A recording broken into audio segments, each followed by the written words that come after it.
We're here today at the Amsterdam News annual labor breakfast to acknowledge and recognize those who have contributed to the progress that we have made as a community, as a city, as a society. And I want to raise my voice along with Eleanor's and those of us who have come to join to acknowledge and celebrate the contribution of all of our honorees. I will not name them, they'll be named at the appropriate time, but I just want to thank them for all of their work. I would be remiss if I did not acknowledge our Governor, David Paterson, who is present with us.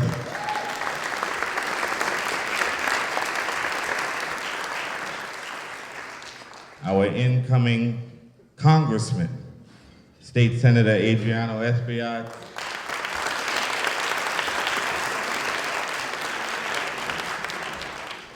the sitting councilwoman, the Queen of Harlem, Inez Dickens,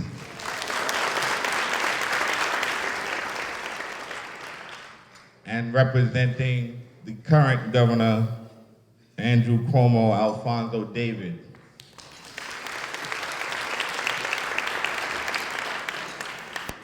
Let us bow our heads. Dear Father, Mother, Creator of all, we thank you for the opportunity to come in fellowship, to celebrate those who have contributed and given back. We thank you for the food, the hands that prepared it, the mouths that will receive of it. We ask that you bless this fellowship, bless this gathering, bless those who are being honored today.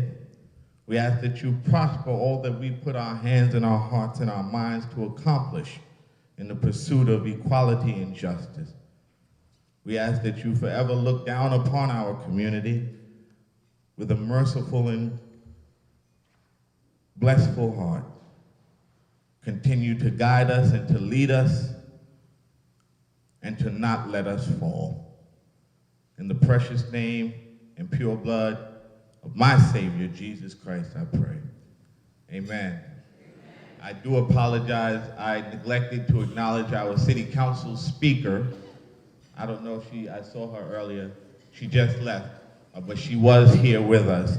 So we are grateful for her presence as well. The first Latina speaker of the city council, Melissa Mark Viverito. I think that's my job. And of course, our Lieutenant Governor, who is also here representing our governor, Kathy Hochul. We are grateful for her presence as well. Thank you very much, Governor Hochul. And now, I just want to talk a little bit about why we're all here together today. And one of the reasons we are here today is because we really do have to think about our future. I was telling the Lieutenant Governor earlier and Mary Kay Henry about my almost 6-year-old daughter, Willa. She'll be 6 on Thursday, a week from today. And during the Republican National Convention, I was doing a media appearance and I was out really late. When I got home at 1 o'clock in the morning, she asked me what Donald Trump had said. And I started to tell her. And she said, well, why doesn't he like Mexicans? What's wrong with them? I don't think there's anything wrong with them. And why doesn't he want Muslims in this country? Muslims aren't bad people. And why doesn't he like children? And why doesn't he like women? Why is he so mean? She's 5 years old. And she gets it. She understands. And it's baffling to me that there's so many others in this country that don't. And that's one of the reasons why us being together here today is so important. Because we all get it. And today, we are here to show that connection between labor and our communities, tying our communities together, because labor goes across all of our ethnic, racial, socioeconomic divides, because we all are, in a sense, one community, one family. And this breakfast was started with Bill Lynch.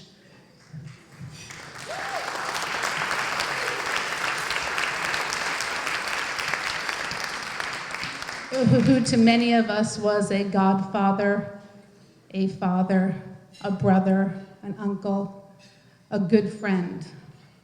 And we have an award in his honor, as well as another award in the late Basil Patterson's name.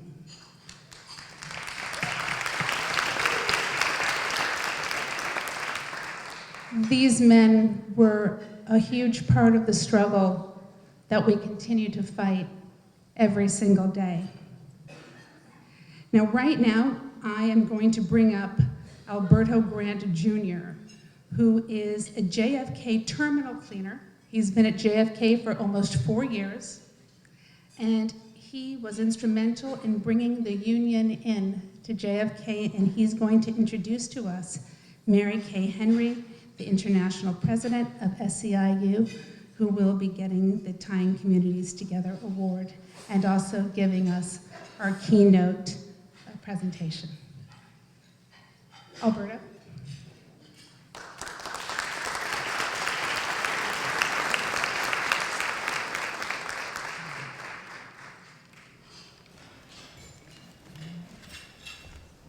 A little nervous. Good morning, everybody. Thanks for having me. My name is Alberto Grant Jr. I've been here. I'm representing 14,000 airport workers in our region. We are baggage handlers, cabin cleaners, SkyCab, customer service, security guards, terminal cleaners like me who make the airport clean and safe for passengers to use. Okay. Many people look at the airport and assume that if you're a pilot, you're a flight attendant, you do customer service, that you have living wages and you have a union. But 50% of us, of airport workers in New York and New Jersey, rely on public assistance to survive. We are not offered affordable health insurance. We don't get paid vacation days. We don't really get much respect on the job. We just work. And we have one paid holiday, Martin Luther King Day, which we fought very hard to win because they just don't want to honor that holiday. 90% of the airport workers in New York City area are people of color. 50% of us are black. Okay. The link between economic justice and racial justice are clear in our fight at the airport and every fight for a living wages in this country. We are proud to say that we have won $15 in New York City, and we would love to win it for the whole country because bringing up this, bring people up to $15 an hour will really help them out a lot. I see many people in the room that helped us and many people that helped me to get me up to this part now, be on this stage today. And I want to give special thanks today to special honoree Danny Glover, Joel Gressman, the city council members who have supported us in our fight, and many others that are here today that I did not expect to see. I want to challenge everyone in this room to join our fight for better jobs and better lives.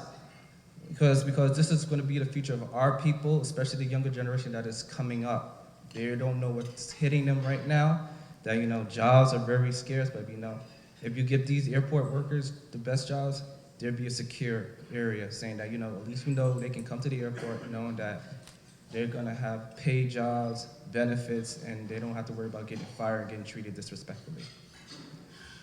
At Third Tribute, we say that when we lift up those at the bottom, we raise America and everyone benefits. And it is true, everyone will benefit from our hard labor and work. Today is my honor to introduce someone who has been a true champion in the fight to raise America. She has tirelessly steered our national fight for $15, and her support has helped so many people across the country to change their lives, including me. Please join me in honoring Mary Kay Henry, president of my union, SEIU, because she has done a very great job.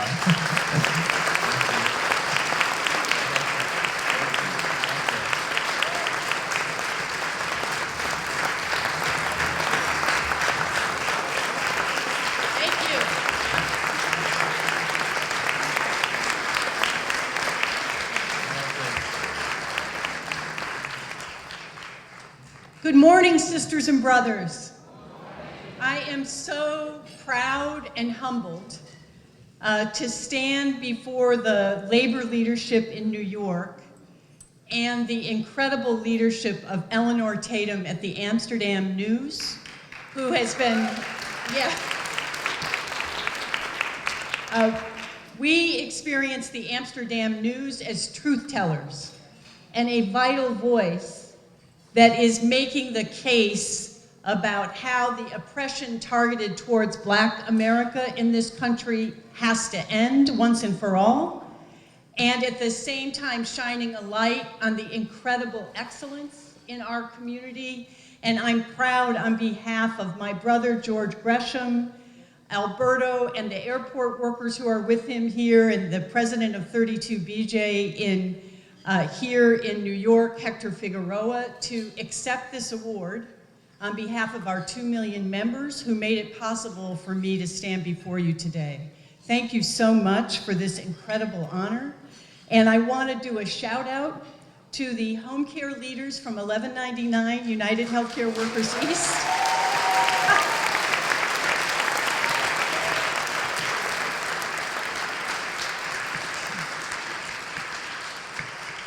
For me, the home care leadership in this room and across the country, and the airport leadership that you just got to witness in Albert's leadership, is an example to us of how essential tying our communities together is. And I can't think, sisters and brothers, of a more challenging time in the United States to be reaching into our communities and understanding the trauma that is unrelenting in Black America and towards immigrants in this national debate that I hope is spurring each and every one of us on to double down in these remaining weeks and show the nation that we're not having it. We believe in justice and equality for everybody in this country, and so we're going to turn out a vote like you've never seen, because we reject hate in this nation.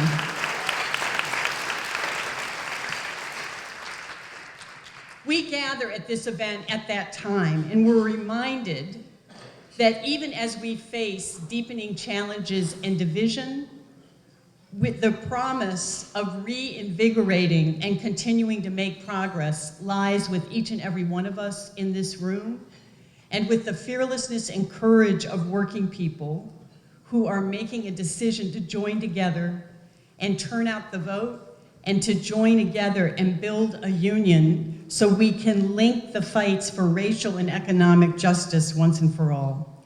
And that's why we're proud as healthcare workers and airport workers to have backed the bold demand of fast food workers just 4 years ago right here in New York City for 15 and a union. Because when that demand was made, people thought it was ridiculous. And over the course of 4 years, and thanks to the leadership of people like George Gresham and the governor of this state, we were able to, Andrew Cuomo and George Gresham told us all how they went around this state in an RV and made the case about why it was time for the state legislature to get on a path to 15. And thanks to the leadership of people in this room, legislators, working people, the Amsterdam News leadership shining a light, we have now lifted 10 million people across this country to 15. When the New York decided to go for 15, it was catalytic, and it raised hopes for people in Georgia and Mississippi and Texas and Arizona. If New York can do it, let's make the nation do it. It's been huge.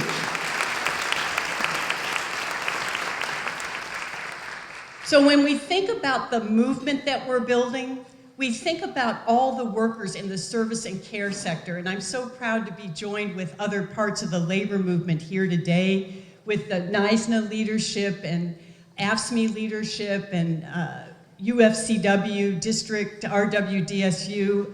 All of us are fighting to deal with the 64 million people in this country, 64 million, who are working between 80 and 100 hours a week and still living in poverty.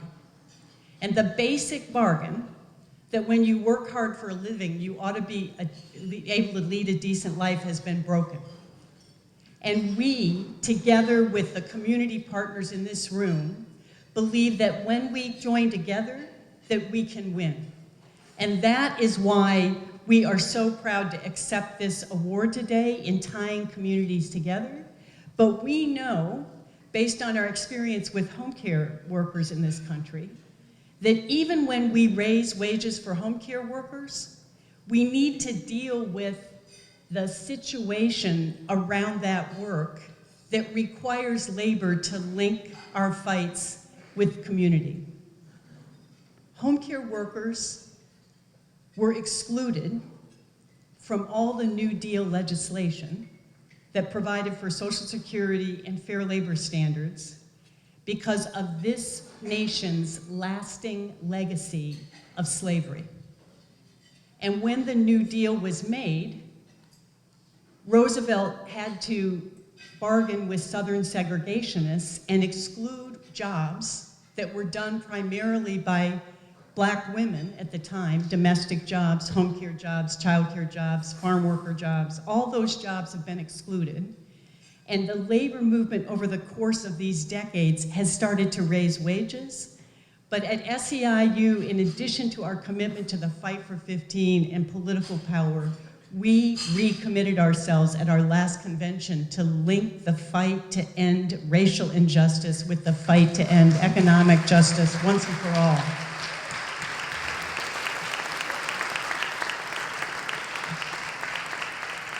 And so we know, in taking that fight on, it means that we have to shine a light that when we win 15 in a union, it's a step, but it's the beginning. It's not the end of that fight. And so we are committed to working with each of you to unite those fights. And I want to lift up a brother that's in this room that for us exemplifies linking these fights.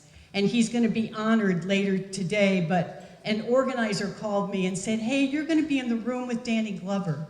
And I want you to shout out the difference that he's made to Nissan workers in Canton, Mississippi on his own time, and was confronted at a gate with guards who were saying he could not go to talk to the workers. He confronted it with a chant that I want you to join me with, because I think it amplifies today's breakfast, which is labor rights, our civil rights. Labor rights, our civil rights. Labor rights, our civil rights.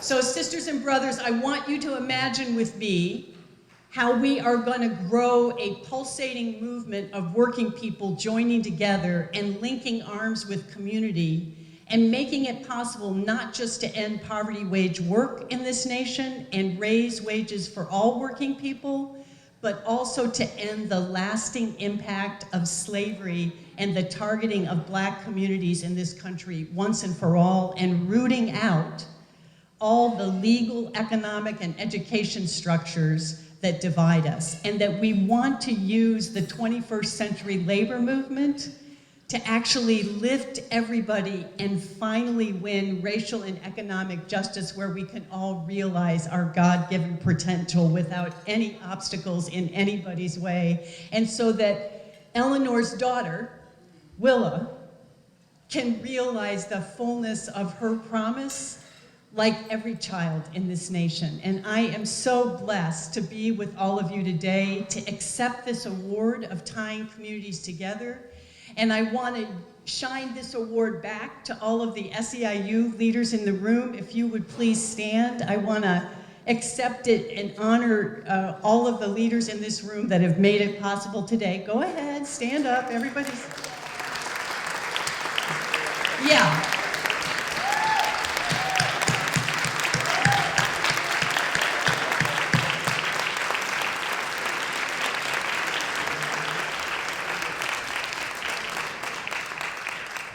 We know that we cannot win dignity, rights, and respect by acting on our own, that it requires all of us having each other's back, showing up for each other in the way that the Amsterdam News has done throughout its history on behalf of working people. And I want to conclude by thanking Eleanor and the Amsterdam News leadership for being such a consistent voice in linking these fights and ensuring that we will be able to join forces and engage a solidarity like never before.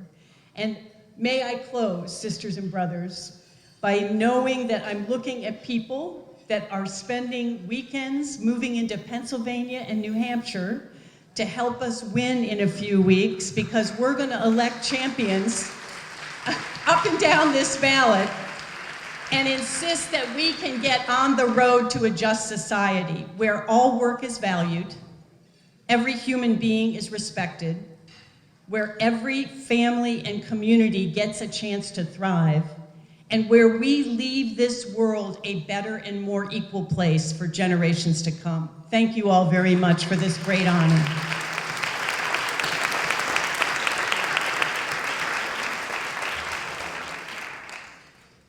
Thank you so much. That was a wonderful speech, and thank you so much for accepting the award. I would like to acknowledge a few more people that are here. Deputy Secretary of Labor, Elizabeth De Leon Baragava.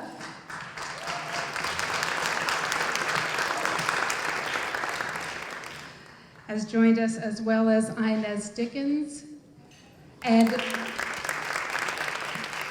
Public Advocate Tish James,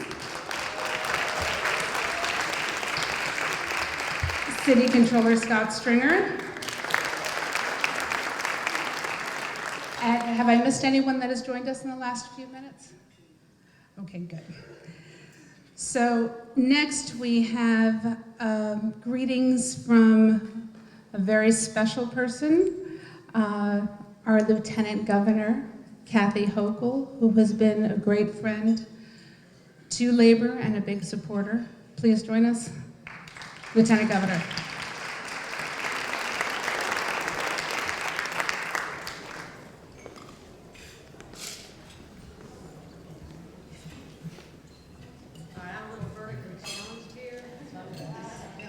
How's that one? Good morning, everyone. Boy, I'm excited to be here today. As Lieutenant Governor, I get to represent the governor all over the state, but whenever I come to Harlem, I know I'm in for a good time. So I want to thank all of you. We've had, with our new congressman, we had some fun sampling street-side coconuts and sucking them out of straws, and somehow that picture made it into the New York Times. Wasn't my most flattering. Eleanor, you wouldn't do that to me. You would not put an unflattering picture of me in your paper.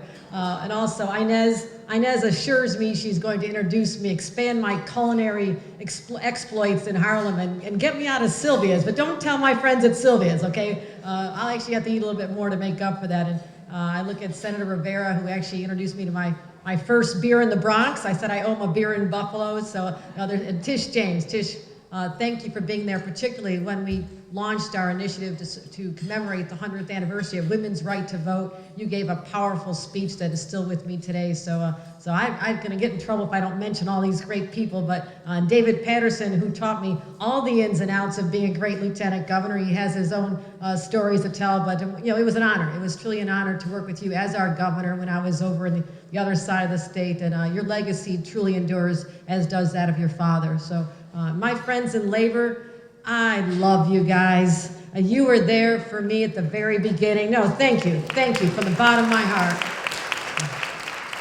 I will stand here as sure as the day is long and tell you that I would not have become a member of Congress from the most Republican part of the state of New York without labor, and in particular SEIU. You had my back, and we'll always have your back as well. Mario and George and so many others, truly, the governor and I know that you also supported us with your hearts and souls when we ran for our last re-election as well. And it gets a little rough and tumble out there. And that's why, as the daughter of a steel worker, I have steel running through my veins so I can take this. But I want to talk about why I know labor makes a difference in people's lives. I started as a very humbly, my parents lived in a trailer next to the Bethlehem steel plant where the only jobs were for the immigrants from Ireland. My grandparents came over in great poverty. And if you got a job at the Bethlehem steel plant, if you got that union card, at least you had a shot. You had a shot of getting out of poverty. And I learned that as a young person. And my father was a little bit of a rabble-rouser with the unions, so those of you who know me are not surprised. But I was very touched when I heard what Mary Kay said about aligning labor justice, economic justice, and racial justice all together. And I saw the intersection of that as a 10-year-old in Buffalo, New York.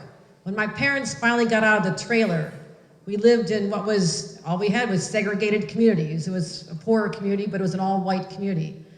My mom and dad, I found this out from a priest last week who told me. He said, "Did you ever hear the story what happened to your parents in my church one day?" And I said, "No, what happened?" He says, "Well, your mother and father were somewhat radicals. They were trying to integrate our community. They were involved in trying to allow black families to have a chance to live in our neighborhood. And in the back of our church one day, they were handing out literature to people, parishioners, saying, housing opportunities made equal. We have to let people come, and we'll be more vibrant if we allow them to come in." Some parishioner in a Catholic church went up to my mother, who was probably 32 at the time, and called her a racial epithet, called her a lover, and spit in her face in the back of my church. Now, I'm very proud. Like I said, what did my dad do? He said he punched him and beat him up on the ground in the back of my church. I'm thinking, okay, so this is what I come from. This is where I come from. And I wanted to say that because, Mary Kay, you are so right. You are so right. These are not independent interests, because labor elevates all lives, but the people who need it the most need labor more than ever. And we need you strong. And I hope you appreciate the fact that you live in the only state that has this representation. 26% of people living in the state of New York are members of a labor union. That is the highest in the nation. And that is something you should be proud of. But you know who understands that more than anybody, the power of that? That's our governor. Our governor. And I love how audacious he gets sometimes. I mean, he stands up here a year ago. Mary Kay, we stood here, we had Joe Biden here, and we had just gone around the state and were successful in securing a $15 minimum wage increase for 150,000 fast food workers, and somebody else would have said, that's great, let's stop there. But no, Governor Andrew Cuomo says, we did it here, we can do it for everyone in the state of New York, and if New York leads, the rest of the nation will follow. And guess what, ladies and gentlemen? In the course of a year, that's exactly what happened in our state, and you should be proud of the role you play in that. Give yourselves a round of applause. The governor has also ensured that minority and women-owned businesses have a shot at getting part of $2 billion in state contracts. So he gets elected. Now I know that Governor Patterson was able to raise the threshold from 10% to 20%. That's a great number. 20% of state contracts are gonna go to women and minority-owned businesses. That's awesome. Well, what does our governor do? 20's not enough. How about 30%? So today, we have the most robust opportunity for people in the state to secure some of that money. And I go all over the state, and this has made a difference in people's lives. Young entrepreneurs starting right here in Harlem, right here in New York, have a shot at getting those state contracts.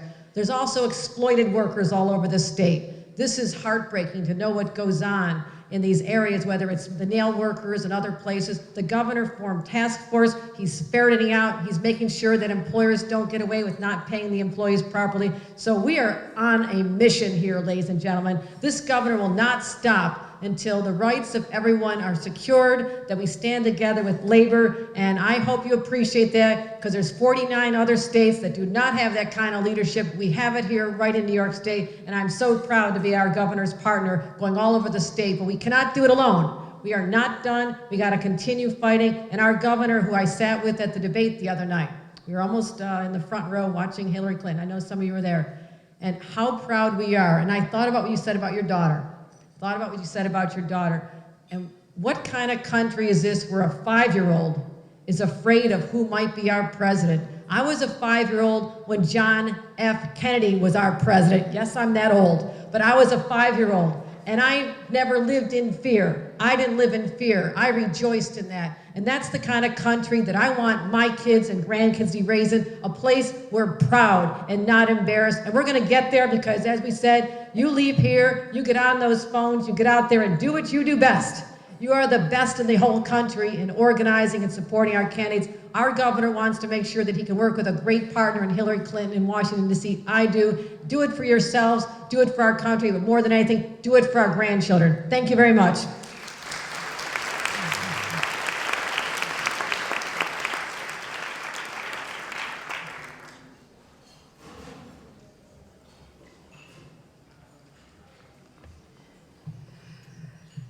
And now we have one of our very special awards, which is the Bill Lynch Jr. Impact Award, which will be presented to Danny Glover by Stacy Lynch, Bill Lynch's daughter. But I'm going to take a moment of personal privilege when it comes to talking about Danny Glover, because Danny Glover has been an inspiration to me for many reasons, but one, because I, like him, have dyslexia. And as a young woman who was trying to get through school and become an editor, people told me I couldn't do it. And I saw everything that Danny Glover was able to do, and I said I can do it too. So he was a great inspiration to me for that particular reason, but for many others. And one of the reasons why he was selected today for the Bill Lynch Award, which I have said is for people that are labor adjacent, that are not necessarily in the movement but have been very influential and helpful in it, is because one day when the carriage horse drivers were having a press conference down at the stables on the west side, and I went down there because I am an avid horse person and a lover of horses and the carriages. Danny Glover was there with me, and I got to talk to him, and he was championing for unionizing and for fighting to keep the horses in Central Park. And at that point I said, he needs to be one of our honorees. And so Stacy, please, my sister.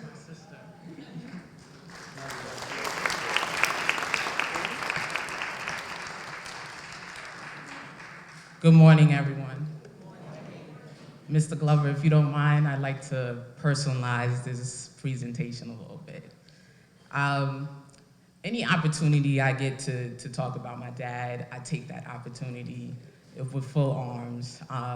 So most of you folks know my father, correct? Or had some interaction with him.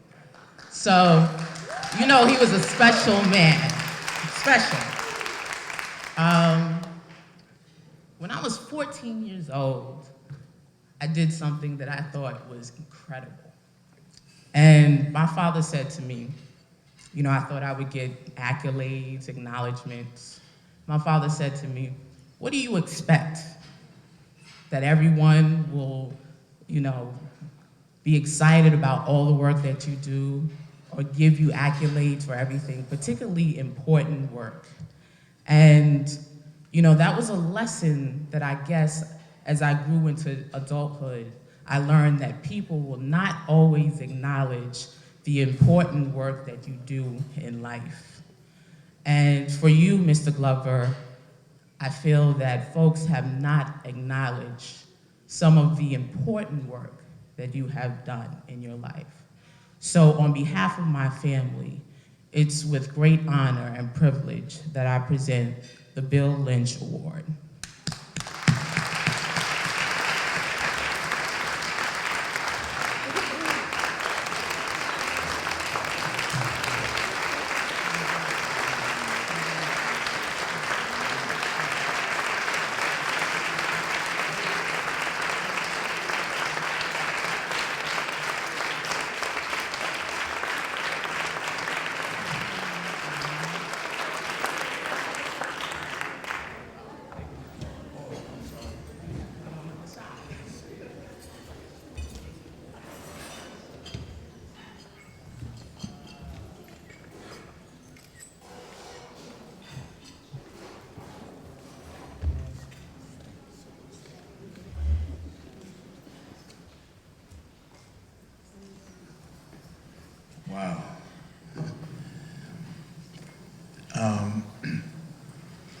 There's so many men and women, and so many communities to thank.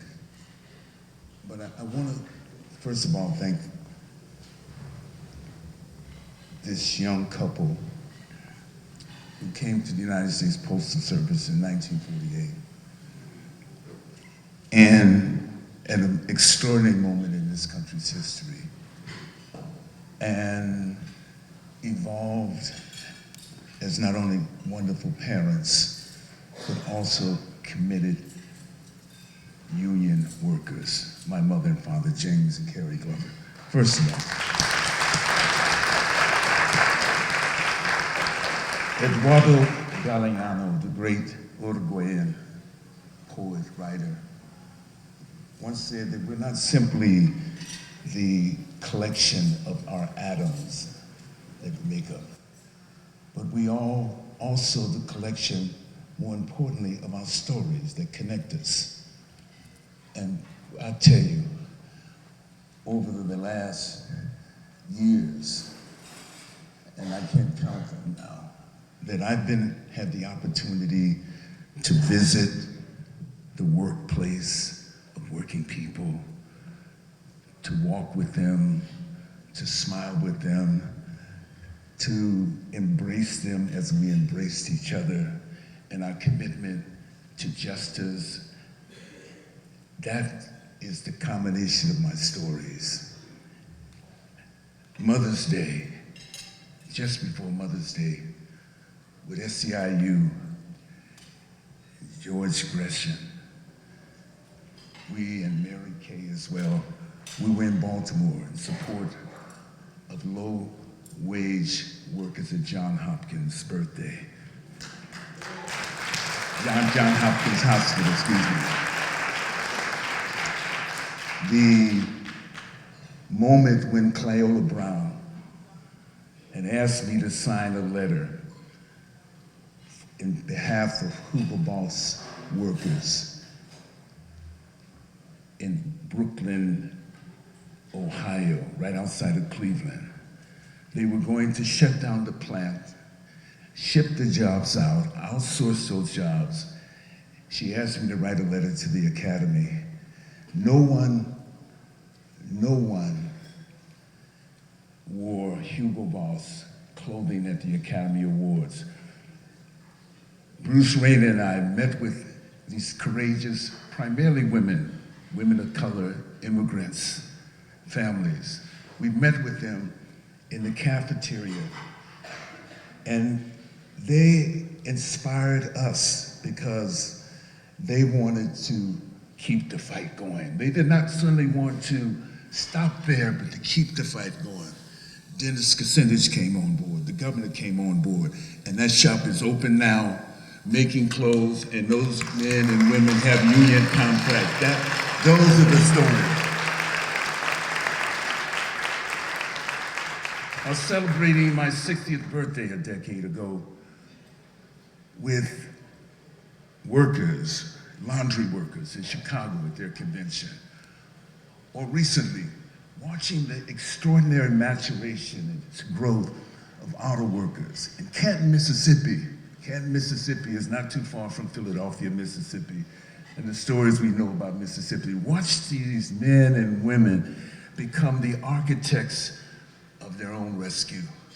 Watching them build leadership, establish relationships with CUT in Brazil, or with NUMSA in South Africa, and say, if they can have unions there, if they have unions representing them there, why not us in Canton, Mississippi? Why not us in Tennessee?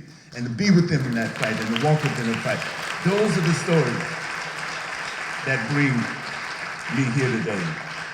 And that, in that sense, those stories, not only of the men and women who take the next step in their struggle, in personalizing their struggle for justice, but those of who are leaders and who nurture them and who come there and support them, and courageous as they are as well. We know the importance of labor unions. At the end of World War II, over 40% of the labor force was unionized in this country. We know what has happened in that process historically, the de-radicalization of labor movements. We need labor movements now, not only in this election to step forward, as they always historically have stepped forward and stood tall, but we need them in being the architects in planning the future of justice necessary for us to revitalize and create our revolution. That is important. I'm committed to that, and I'm just looking for more stories. And I wish Bill Lynch was here with me, right here, and to share those stories. As so many of you know, we shared stories with him over the years. Thank you for the Amsterdam News. Thank you for all of those men and women who continue to fight, because we have it within our grasp. We have the possibility of transformation that's based on respect, based on empathy, based on love. And all of that happens right here in the workplace. It happens with unions day in and day out, postal workers who are fighting for contracts, all those unions that are fighting, the Nurses Association, who are fighting to keep Alta-based hospital open, a central hospital in Berkeley, California, open right here. Those are the stories that we have to find ourselves connecting ourselves with. They're the stories that lead us to the triumph we expect of ourselves, and also we're destined for it. Thank you so much.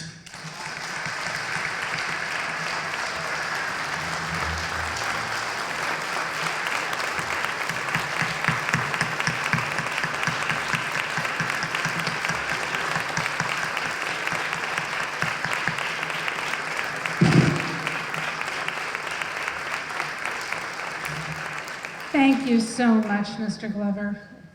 It is people like you that help to tie our communities together and that are a voice for the unions and the people of this country that are hardworking men and women that are there every day, that are on the front lines, and you are on the front lines with them. And we thank you.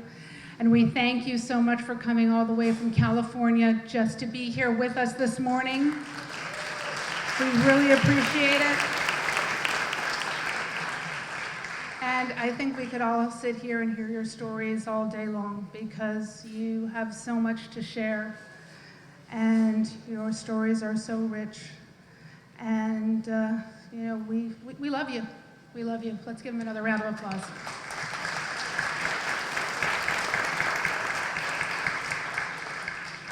I would also like to acknowledge a few other people that have come in since we began our breakfast this morning. Leroy Comrie and Gustavo Rivera as well. And Scott Stringer is going to be giving a very, very, very, very quick presentation.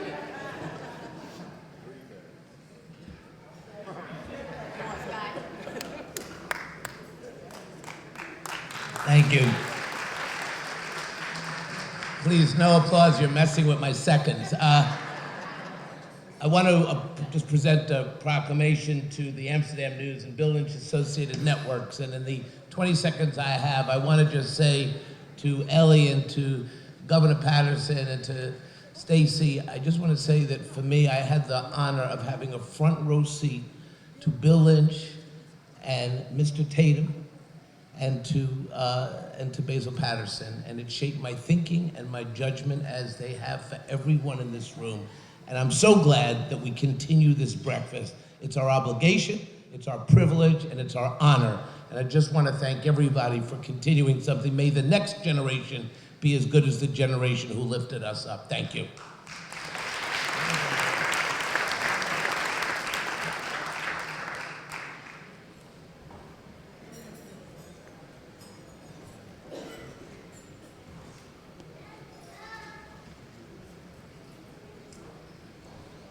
He still went over. But since he mentioned Bill, and Basil, we'll give him a pass on that one. Next, we are giving the Tying Communities Together Award to Judy Sheridan Gonzalez, New York State Nurses Association, and it's going to be presented by Marva Wade, board member of the New York State Nurses Association. Ms. Wade?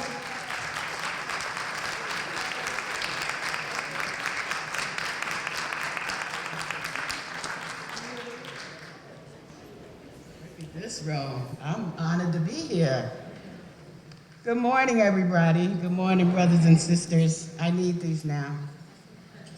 I'd like to thank you on behalf of the 40,000 nurses who make up the membership of the New York State Nurses Association and many communities that we serve across the state of New York.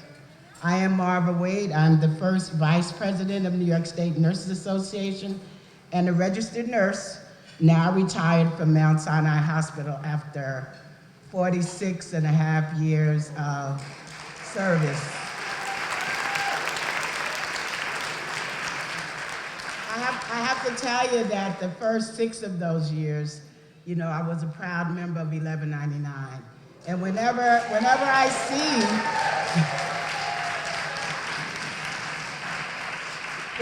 see anybody from 1199, you know, it just like gives me a thrill. You know, they made me the nurse that I am, and I thank them for that. But that's not why I'm here today. I'm not getting the award. I know I'm sounding like I'm getting an award.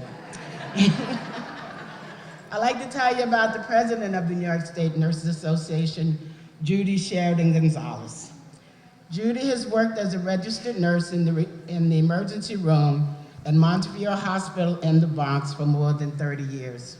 I think that was when she and I met 30 years ago, which is crazy. And you know, when you meet somebody and you know you connect to that person, that's how Judy and I connected. So her reputation is extraordinary. Diligence, compassion, expertise, these are the qualities of the frontline caregiver, and Judy stands out in the ranks of the profession. She sees injury and illness, some from pollution in the environment, some from delays in healthcare delivery because people simply do not seek care because they can't afford it. She sees overcrowding in the Bronx Hospital, a facility without adequate staff and a system that puts revenue before anything and everything else. At her hospital, set in the poorest urban community of the nation, Judy has fought for quality care for all patients from the diverse communities that come before her for care. In the fundamental act of tying communities together, that's what she does, and she does it like an expert. Judy draws the line from us at NISNA for public health colleagues and for community advocates throughout the country. We just don't stay at home, we do travel. Why are patients showing up in high acuities? Why can't they afford care? Why are some hospitals understaffed? What is the source of the pollution sickening our lungs? These are lines that help us tie us together. And when she finds tying those lines, she asks what we all ask: how can we work together? How can we tie communities together to achieve quality health care for all, to achieve economic and social equality in this nation and beyond? One way is to fight for 15 decent wages is one answer. You can afford to go to the doctor if you have the money to go to the doctor. Climate change is another. Judy leaves the emergency room and heads out to the rallies, and I have to tell you, she's exceptional at that as well, to speak out on these issues and others, to tie communities together. Her mind never stops considering the ways to tie us all together. She is truly a force of nature, and any of you that know her know that that's a fact. She is a force of nature. An indefatigable nurse, organizer, public health advocate, and social advocate. My colleague, friend, and a personal hero to me and to those in her community and the nurses that we serve, Judy Sheridan Gonzalez.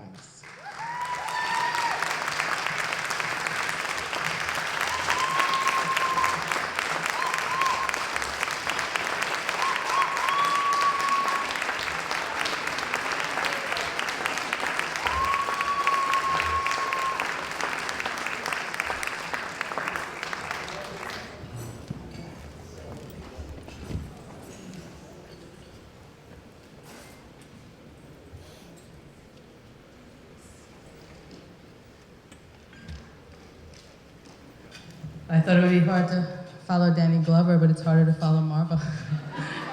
So the screamers you heard over there are nurses. If anyone is choking or has a little medical problem, that's the table to go to. We're here at your service. We're very honored, the New York State Nurse Association, to get this award, and we really want to thank the Amsterdam News for bestowing this honor upon us. We applaud the News as a longtime pioneer in presenting information and opinion with courage and reflection. These are dangerous times we're living in. The need for critical reflection and research into what's happening around us and among us is more important than ever. And in the spirit of sharing stories, I do want to share something with you. Recently, we came back from North Dakota. A group of nurses went out there. That story has been underreported. And yesterday, something very disturbing came to light. There's this privatization of the military. These Native people who have brought communities together from around the world, across oceans, across mountains, 300 First Nations together to fight to save their sacred grounds and also to save the water, were attacked viciously by private military force with automatic weapons, tear gas, and pepper spray. The issues that confront us as a people go across the nation and across many, many communities. So, what's community? Community is what nurtured us, saved us throughout the years from the horrors and indignities we've suffered as a people and as a nation. Through families, schools, houses of worship, cultural centers, neighborhoods, labor organizations, and the intellectual circles created by progressive media, we come together with some degree of common understanding about our social realities. And through our leaders and activists, we aim to channel that knowledge and that sense of ourselves as a meaningful entity into a force for social justice. As nurses, we only see too clearly the obscene injustices in the healthcare system every minute of every day. What's unique about our own experiences of on-the-job exploitation? It's inextricably linked to the abysmal conditions our patients endure as a result of a healthcare system that puts profits before patients. Quality healthcare is a human right.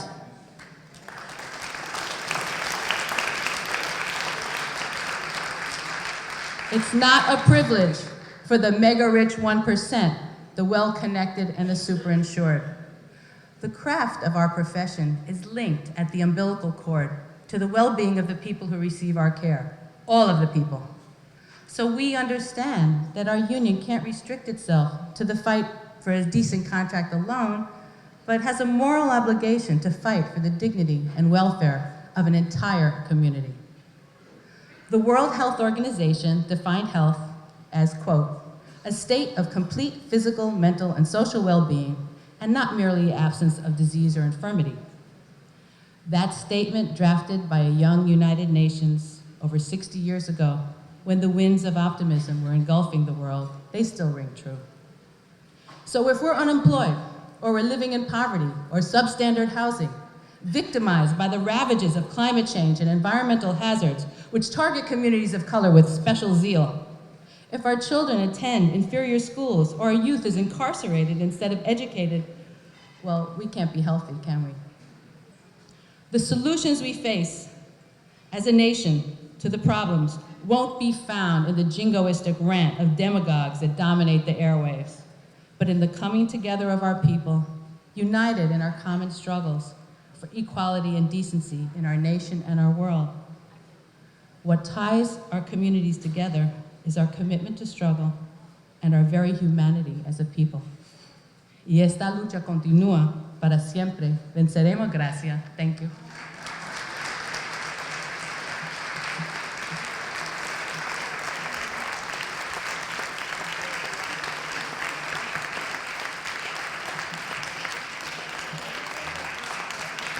Thank you so much. Now I would like to acknowledge all the staff of the Amsterdam News we would not be able to do this without them. So members of the staff of the Amsterdam News, can you wave your hand, stand up, please, so we can all acknowledge you. We've got two more back there. Thank you. You are so appreciated. None of this could be done without you. You know, we've got our own family at the Amsterdam News. The folks that are in this room with us have all been with the Amsterdam News for over 10 years. Some of our staff have been with us for over 30. And we're all part of this Harlem community and the greater community of New York. And we have also been members of the Guild, the newspaper Guild, since I believe the 1940s. So we are a union shop as well. So next we have Henry Garrido, the Executive Director of DC 37, who will be presenting to Mario Salento, the President of the New York State American Federation of Labor and Congress of Industrial Organizations, AFL-CIO, the Tying Communities Together Award. Thank you.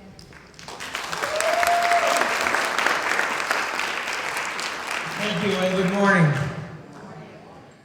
You know, when Eleanor Cohen asked me to introduce this award to Mario, I was very honored because of the friendship that Mario and I have developed. My staff came to me and said, "Do you want us to print a bio or write some remarks?" And I said, "I'd rather do what they do in church, which is testify."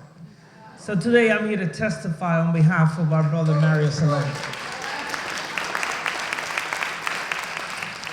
So Mr. Glover talked very eloquently about the historical influence of the labor movement in this country to uplift the lives of working people, not just who are in a union, but working people in general. And while the story is very long and dear and strong, I think the tactics against the labor movement are equally as long and strong. And there are two prevailing themes that come up, and they're pervasive in nature. One is we tend to be portrayed as a vested interest, right? As a protected class. So those who are in a union are better because they have a union and they don't care about any other workers.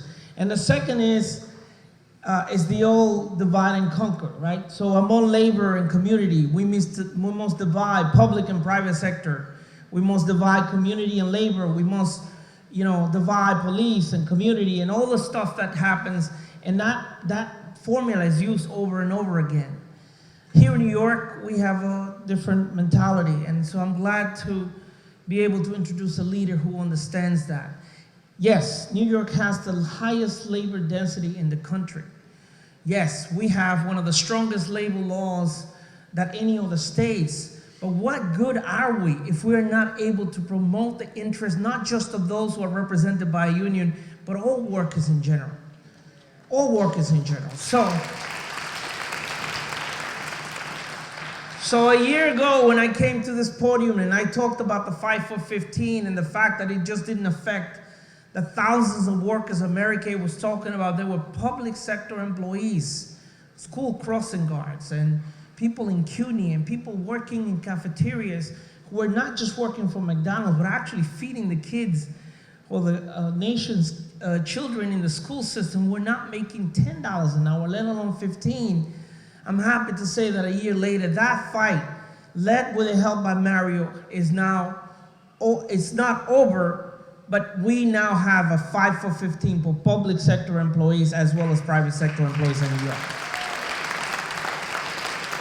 Now, we gotta give credit where credit is good. Our governor has and deserves a tremendous amount of credit for the 5 for 15 and for one of the most progressive paid family leave laws in this country, and for extended the September 11 bill, which is really critical because, as we celebrate the 15-year anniversary of September 11, we must not forget that as people were running away from one of the most, incredible disasters, public sector workers, private sector workers was running towards ground zero to save the lives of many people, and we should not forget them at the time of need.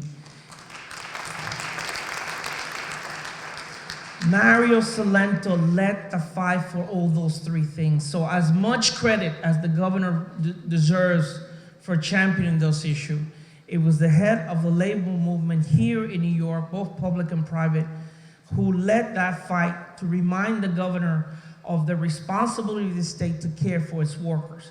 But at the same time he was fighting to get that, he was also protecting workers' compensation, which was not only for union members, but non-union members alike, as a time where the business community were trying to dismantle what are rules that have been in place for over 4 decades. Mario was a champion of that, and I am extremely proud and personally grateful for the work that he has done and for the help that he has provided me in my transition as executive director. Without further ado, please help me welcome our honoree, Mario Salento.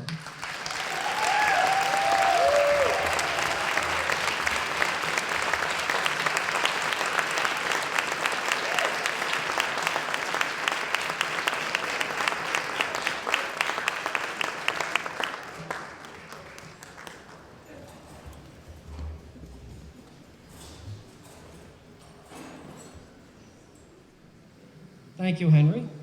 Let me just say, I have a lot of people I want to thank, but let me just say about Henry Garrido. Henry, in addition to serving as executive director of DC 37, also serves as a vice president of the New York State AFL-CIO.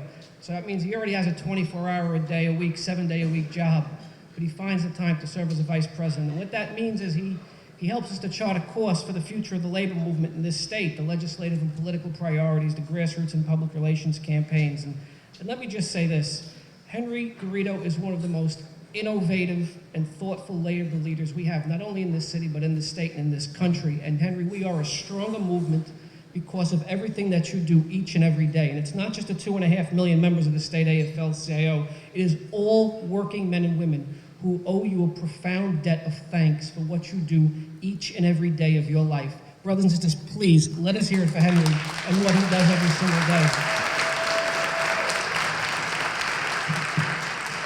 In addition to Henry, I do want to acknowledge George Gresham, who's also a vice president of the state AFL-CIO, what he does every single day in leading the fight, the victories that we have. Thank you, George. And I want to acknowledge the great president of our New York City Central Labor Council in this city, Vinny Alvarez, who's here, and everything he does every day of his life to further the cause of working people. I want to thank Eleanor for thinking of me and presenting this award to me, but really on behalf of the state AFL-CIO, so thank you for that and everything that you do each and every day. And I want to acknowledge, you know, when you work at the state AFL-CIO, you have a staff who has to really go out and do the work. And Aurelis Tavares is here, and Aurelis is director of our community outreach department and does incredible things, and I'm very fortunate that she chose to work with us. I'm going to be brief, brothers and sisters. I was really honored when I got the call and asked if I would accept this award, and I said yes, I think very quickly, Aurelis, right? Like in record time. Yes, I'll do it, before we check the schedule, which we don't usually do. But I will say this. The reason for that is I have had the opportunity to attend this breakfast, I guess, the last 4 or 5 years, and I've had the opportunity to make some introductions of honorees. But the first time I came to this breakfast, I recognized, you know, without really knowing everything about what it was about, that it was about bringing everyone together, not just the labor movement, but our friends and allies, community groups, advocacy groups, religious organizations, the Amsterdam News, everyone joining together. And it was really the first time I was here, you know, a very family-like atmosphere. And I recognized immediately that that is the same foundation and principles and bedrock feelings that we have and base ourselves upon within the labor movement. We're a family. We call each other brothers and sisters, right? That's what we call each other, and there's a reason for that, because we all fight for those same ideals, that common sense of purpose. We are a family in the truest sense, because a family is not just about being a blood relative, right? You know, we don't have to look alike or talk alike or sound alike to be a part of a family. I have that conversation with my daughters all the time. I don't look anything or sound anything like Henry or Brother Gresham. I don't. Or Mary Kay. I don't. We don't. But we're all part of that same family, because what is a family? For everybody in this room, it's basically a group of people who come together, who help one another, who support one another, who care about one another, and most importantly, pick each other up when one of us falls down. And heaven help anyone who picks on one of us, because it means they have to deal with all of us. That's what a family is. That's what it is that we do here and what we believe in. And we share those principles and ideals because we all have that common bond. You know, a bond of regardless of who you are or where you're from, A bond that says regardless of your job title or the sector you work in, regardless of whether even you're a union member or not a union member, regardless of, where you were born, regardless of where your parents were born, regardless of the color of your skin or the religion that you practice, we all share that bond that says we all have the same needs and the same concerns and the same wants and the same values and the same principles and the same ideals. And those principles and ideals are basically this for everyone here. We want to be able to go to work every morning to support ourselves and our families. We want to be part of the economic engine that runs this city and runs this state and runs this country. And we all want to be productive members of society. That's what we want. And I'll just give my own quick example. I know some of you have heard it, but the fact of the matter is this. I have 3 daughters. My wife and I have 3 daughters. They're 13, 11, and 6 years old. And at the end of the day, when I get home, on the nights that I can get home and I can see them and be with them, all I want to do as their father, as their parent, is I want to nurture them, I want to protect them, and I want them to have a better life than me. I want them to have a brighter future than I had when I was their age. If you're a parent, that's what you want for your child. If you're not a parent, that's what your parents wanted for you, because that's the American dream. The American dream isn't about owning a new house or buying a new car. Those are residual effects of the American dream. The American dream in this country historically has been that we want the next generation to do a little bit better than the generation before it. We want the next generation to be a little bit more financially secure than the generation before it. And we want the next generation to have a brighter future than the generation before it. And the fact and the point is this, that when all of us in this room, from labor and advocacy groups, community groups, religious organizations, the Amsterdam News, when we join together and stand together and fight together and raise our voices together, then together collectively we have the power to deliver that American dream to our children and our grandchildren and the generations after that. And it was borne out with the minimum wage legislation that George helped and Mary Kay led, paid family leave. Henry mentioned the 9/11 bill, the James Adroga Act that we worked on so hard together, all of the veterans buyback legislation that we worked on together, safe patient handling, and all the things that we've accomplished together. We have that power and the ability. So moving forward, we have a lot of obstacles, and it's been said here before. We have a lot of work to do between now and Election Day. And the reason is really this. Hillary Clinton understands who we are, and she understands what we are. She understands from her time here as a senator and elsewhere in her life, that sense of community and family. And I will just say this, I think it's evident, but let me just say this about Donald Trump. Donald Trump, it seems, has not only based his entire campaign, but it seems his entire life on pitting people against each other, on segmenting people, of dividing people from one another. Brothers and sisters, that is the exact opposite of everything that we stand for and live for and believe in. That sense of unity and solidarity and shared sense of purpose. And he hates that. But he hates it because he's scared of it. He did not relate to the sense of everyone in this room who doesn't look alike or sound alike or talk alike or come from anywhere near the same backgrounds. He cannot comprehend that we can all be considered one family working together. So brothers and sisters, I thank you for this honor. I thank you for allowing me to be here today, and I thank you truly for allowing me to be part of your family. Thank you very much.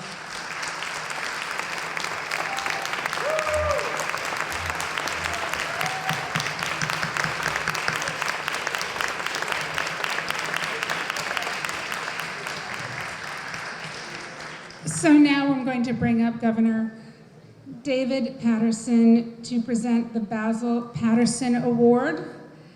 The recipient this year is Harold Ickes. Unfortunately, he is unable to be here with us, and receiving it on his behalf will be Barry Peake. Governor Patterson.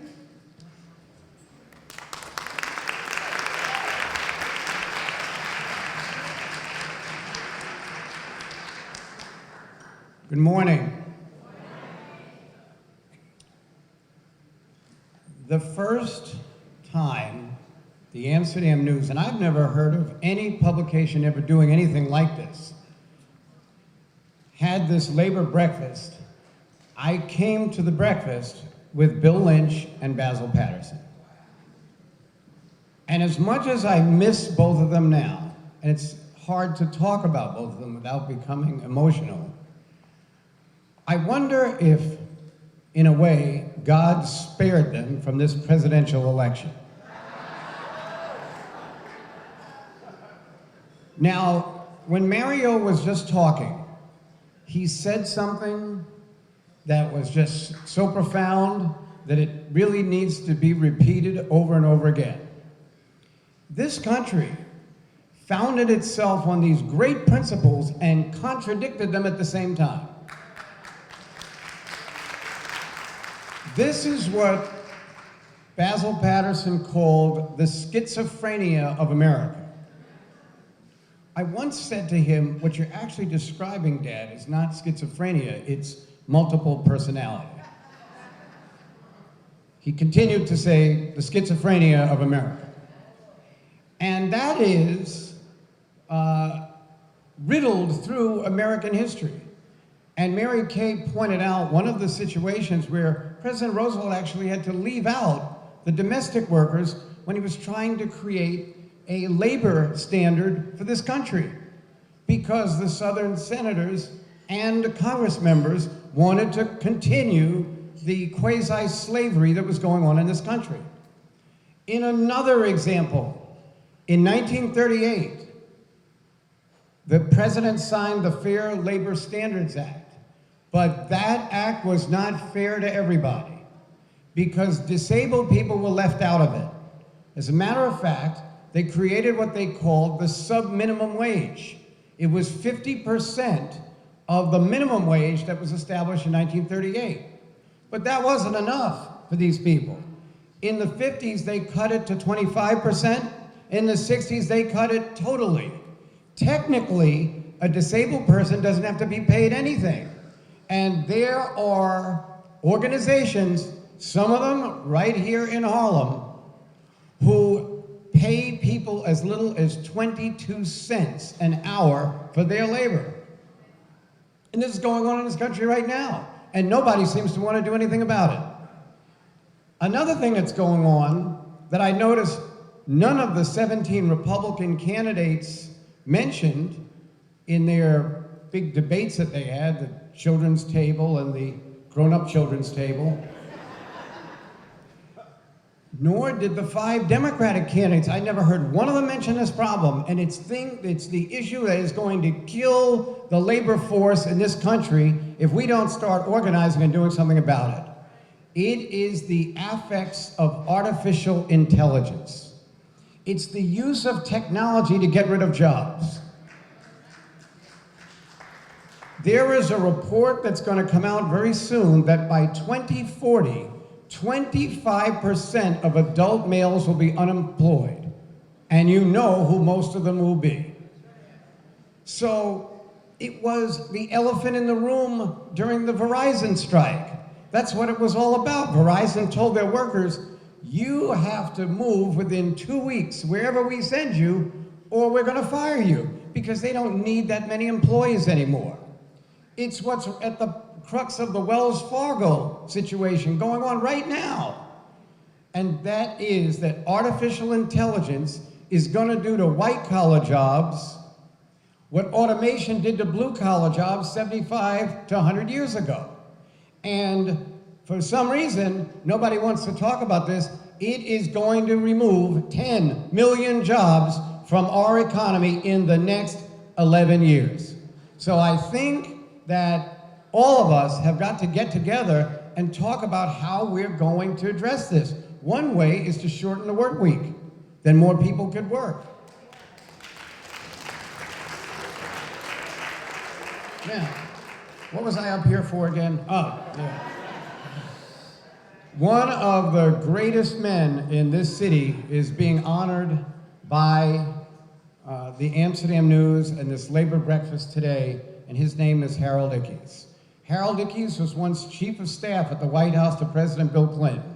He has been in the middle of every positive campaign that stood for workers in this country. He is individually a force that has helped to change the standards in this society and made us look at the part of our society that isn't so great to observe at times. He was there with Bill Lynch, he was there with Basil, he's been there with George Gresham, he's there with the controller Scott Stringer. He has helped all of these people. Often there's the wind beneath your wings. That wind is Harold Ickes. Accepting the award for Harold is another great lawyer who has been a great labor negotiator, has been a person who, again, in the background is always there, always helping us. He is now going out on his own, doing his own mediation, formerly of the firm Myers Swazi, English and Klein, and his name is Barry Peake. Barry?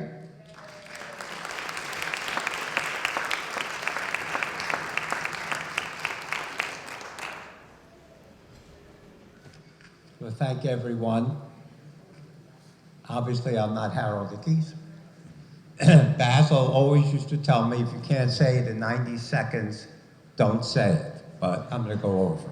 If this were the Academy Awards, I would simply say Harold Ickes could not be here today, and I would accept the award and say thank you and leave, and the music would go on, and the next presenter would come out. However, having been Basil's and Harold's law partner for over 30 years, during which time I was fortunate enough to work closely with both of them in representing such clients as 1199, SCIU, the UFT, and even the Newspaper Guild. I was fortunate enough to work with these two great men. I love Basil Patterson personally. He would call me up and he would say, Barry J., this is your father. And I truly, truly love that. But Basil was my mentor and probably the most respected labor attorney, both by labor and management, I have ever known. Basil was a problem solver. No one commanded the respect at the bargaining table the way Basil Patterson did. As a result, he was able to secure higher wages and better working conditions for thousands and thousands of hardworking men and women and their families in this city. As for Harold Ickes, he is the most tenacious attorney that I have ever had the privilege of sitting next to and carrying his bag. Harold, if it was a case involving one employee or a case involving the entire union, Harold would put his heart and soul and take no prisoners. And I really mean and take no prisoners.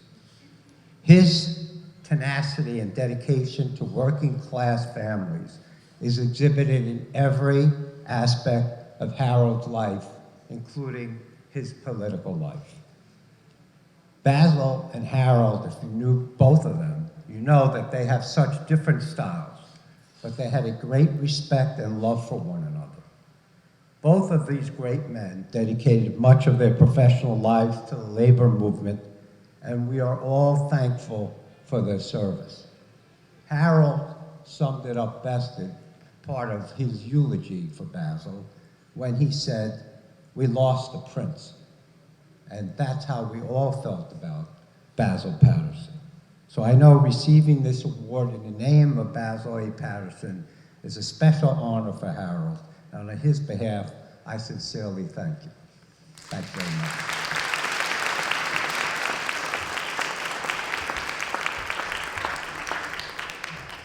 And now I'd like to bring up George Gresham to present a very special award that he will tell you all about.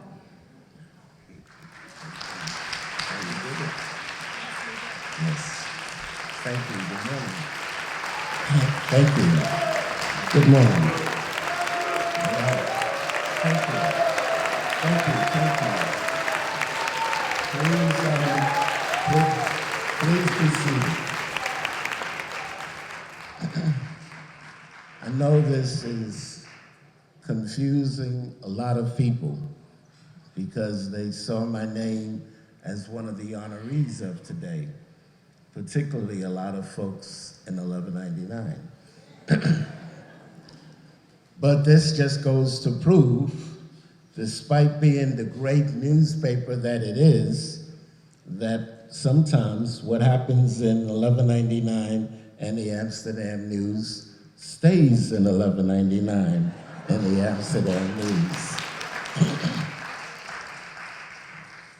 So I'm pleased and honored to present this award to someone that on behalf of the 450,000 1199 members, and when we say that, you know, sometimes people think we are exaggerating our numbers, but we really aren't. We are 450,000 members in 5 states in the District of Columbia, even though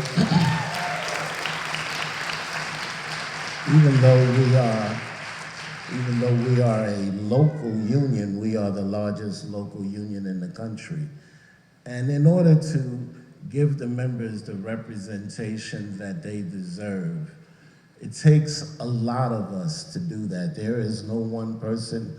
I am so often the symbol of gratitude and appreciation for what this big, large organization does. And I appreciate it. I remember when I was Secretary Treasurer and Dennis was president, you know, I didn't have a clue, as close as I was to the presidency, to understand the recognition and what it means for the collective work that we do. But I'm also clearly aware that it's about the organization and our mission and the people that work in our organization to represent the members. God forbid, there comes a time when I'm not going to be on the stage anymore. Hopefully it's because I walked off. But it doesn't matter, it guarantee is going to happen. But 1199 is going to continue to go strong and stay strong and begin to fight for people. And I say all of that because in many ways I wish that I could give recognition to all of the staff and delegates of 1199 because they all represent the leadership of what we do. But since we don't have that many awards over here right now, I am going to just recognize my partner in fighting crime in this country, someone who has not a clue that I am about to name them, still being gender neutral in this. But it is more to say that they are deserving of this award is more than an understatement. And so, if there were a lot of people from our organization that came to see me today to get an award, if we were able to tell the truth, there would be twice as many people here. It is my honor to give this to, first of all, a fellow Bronxite.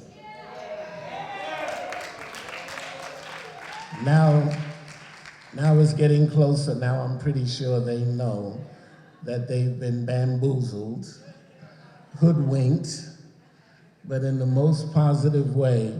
Sisters and brothers, help me to recognize my executive assistant, Miss Iris Roman.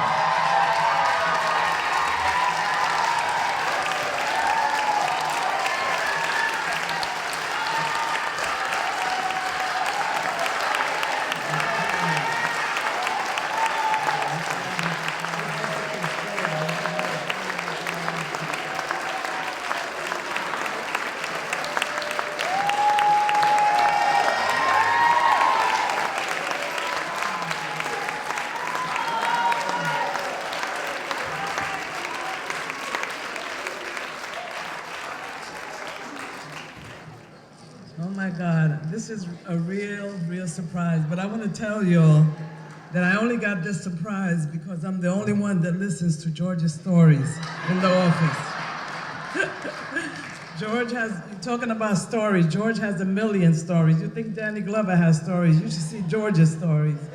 And most of the time I get warned ahead of time. Now when we get in that office, Iris, you don't ask any questions, okay, about those stories. But listen, I work for the best organization in the world. The best. 41 years.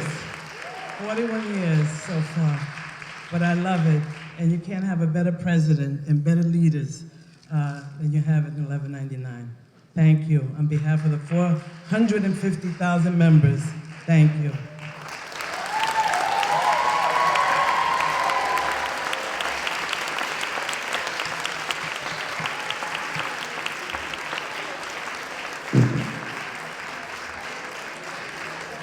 Now, I gotta tell you, keeping this a secret from Iris was hard work.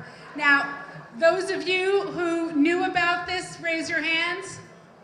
Iris, I want you to look around and see who kept their mouths shut.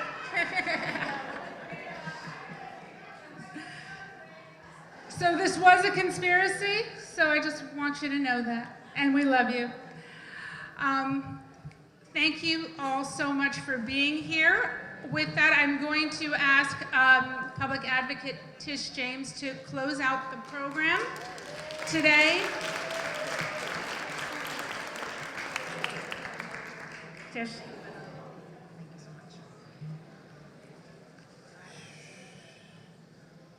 Our spirits have been fed, yes?